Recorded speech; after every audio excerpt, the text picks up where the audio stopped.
Bantay kay igsoon. Sa time nga si Saul o King Saul gibiyaan sa espiritu sa Ginoo. Gibiyaan siya sa atong Dios sa time nga nakabuhat sa supak or salawayon or sala sa tubangan sa Ginoo. Gamay ra kay nga sala no, but ang Ginoo klaro kay pa instruction. Sa dihang gibiyaan siya sa espiritu sa Ginoo.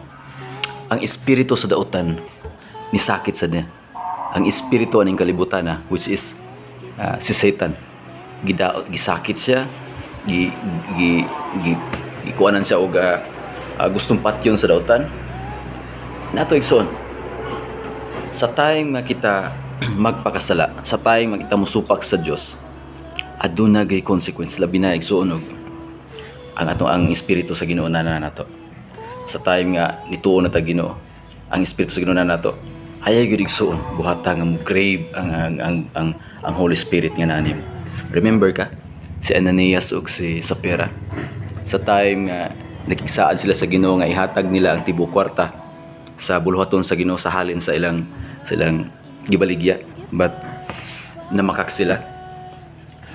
Gina sila ni Peter dayon ikuha ang ilang kinabuhi sa Ginoo.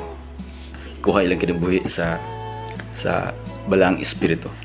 Gipatay sila dayon. Nanay igsoon. Hallelujah. Sa time nga nakasabot na ta sa pulong sa Ginoo, sa time nga nakasabot na ta sa Dios, nakasabot ta sa prinsipyo. Nakasabot ta sa gusto sa Ginoo sa pabuhat nato. Ayaw gyud tuguti igsoon nga malingla pa ka sa dautan, malingla pa ka ni Satan. Ayaw tuguti igsoon nga madisib pa ka sa espiritu ng kalibutan. Ayaw buhata gyud nga mo grave ang Holy Spirit nga nani. Kana igsoon, a simple reminder. Hallelujah. Kupot sa Ginoo, kupot sa saad sa Ginoo, ug padayon sa pagsalig sa Ginoo. Kanang mga butang nga ipakita nimo sa demonyo, ayaw nagtugot igsoon nga mo sink in na sa imong kinabuhi.